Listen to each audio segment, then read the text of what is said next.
to start off briefly with a recommendation for a book. It's Michael Roommaker's Robert Duncan in San Francisco. It's a memoir and cultural history set in mid-50s in San Francisco. Cultural history. And Joanne Kiger had this to write about it, the fine words in the back. In this fine memoir of his 16 months in San Francisco, Roommaker learns many lessons about being at home with who he is and what he calls Robert's city. Michael Roommaker graduated from Black Mountain College in the spring of 1955, and Robert Duncan was his outside examiner to make sure he was ready to graduate. And he graduated and returned to Philadelphia, and that was his hometown, and worked off some debts he had. And he became friends with Robert Duncan, and Robert encouraged him to move to San Francisco. And Robert was openly gay at a time when that was not an option for the vast majority.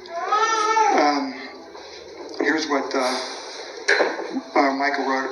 Robert was unabashedly and openly queer at a time when practically everybody in America, from Senator Joe McCarthy on up, was a terminal closet case.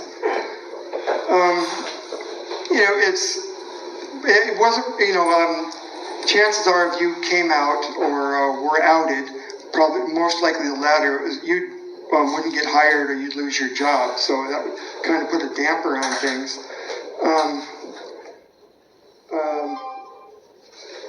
And what else was I was going to say?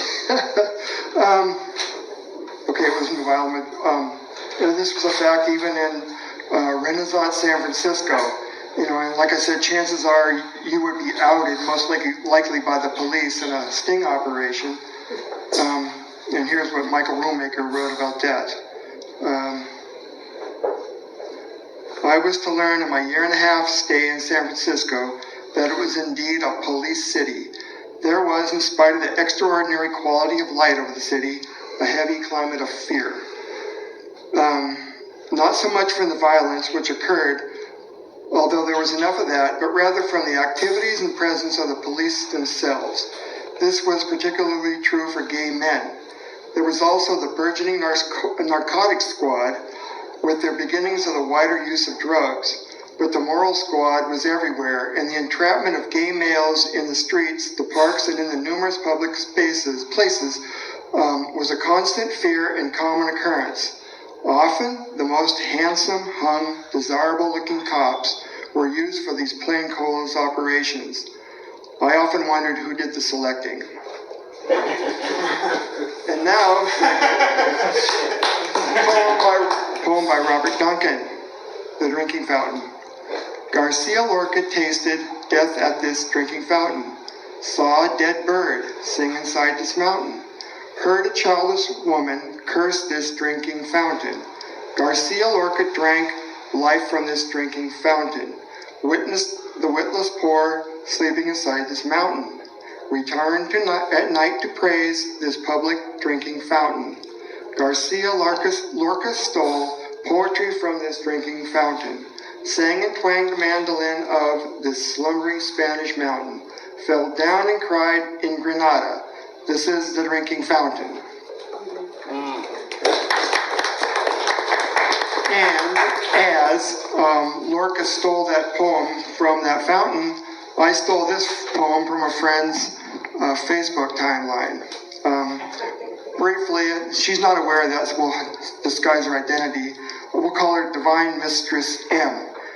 She's originally from New York, Brooklyn to be exact, and now living in Connecticut on a farm where she raises prize-winning birds and also provides a warm and nurturing environment for lots of creatures great and small. Okay. Breaking news. Newly developed antibodies attack 99% of HIV strains. It is built to attack 3 critical parts of the virus. Now harder for HIV to resist its efforts. Divine Mistress M's post comment. This is incredible. Of course, this won't be the first horrible, incurable virus or disease to attack a warming planet with too many people on it. But this is fantastic news. My reply, Oh, such cynicism, young lady. Divine Mistress M replied, yeah, I should just take this as a big plus and not comment on what seems like reality in my mind. That reality is a little hard to stomach and harder to live with. Are you aware of the natural course of things? When a species is invasive, the Earth will fight back, even on the viral level. It is a fucking miracle if we can cure this one. It has taken many of my friends, and more live with the virus version.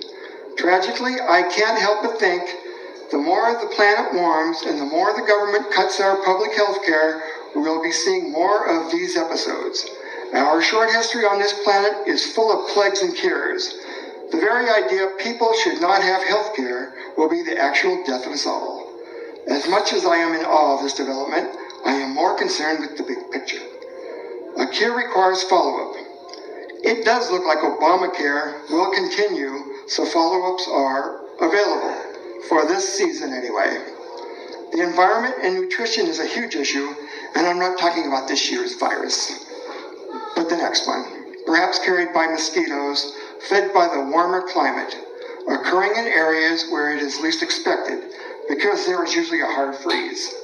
Furthermore, humans are now weaker because they eat shit food provided by huge corporations. Do you know also our food makeup has changed because of CO2 in the environment?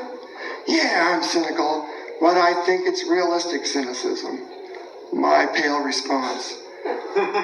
Damn, woman, can you generate language? I was merely responding to what I thought was your equating of the humans on the planet with a virus to be eradicated. Reads like a frightful jag in a scientific fiction story. Perhaps something William Burroughs would come up with. If that virus eradication program ever gets out, I'm in the ovens. Do you understand that? Can you hear me? Next up, Minroud Sky. The eggs are all cracked and fried. Divine Mistress M. Thank you.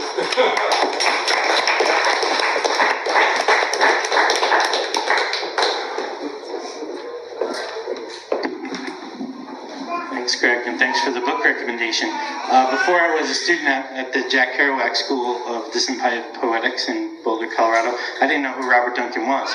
But I was fortunate enough to meet there Lisa Jarnell, who became a friend but was a teacher of mine. And at the time, she was working on a major biography of Robert Duncan called Ambassador for Venus, and it's a great book. So anyway, I wanted to give another shout out to Robert Duncan, to recommend that you read him, and also to check out Lisa's book if you want to know more about him and about the San Francisco Renaissance. And there are other good books on the San Francisco Renaissance too, so talk to me if you want to know more about that subject. Okay, and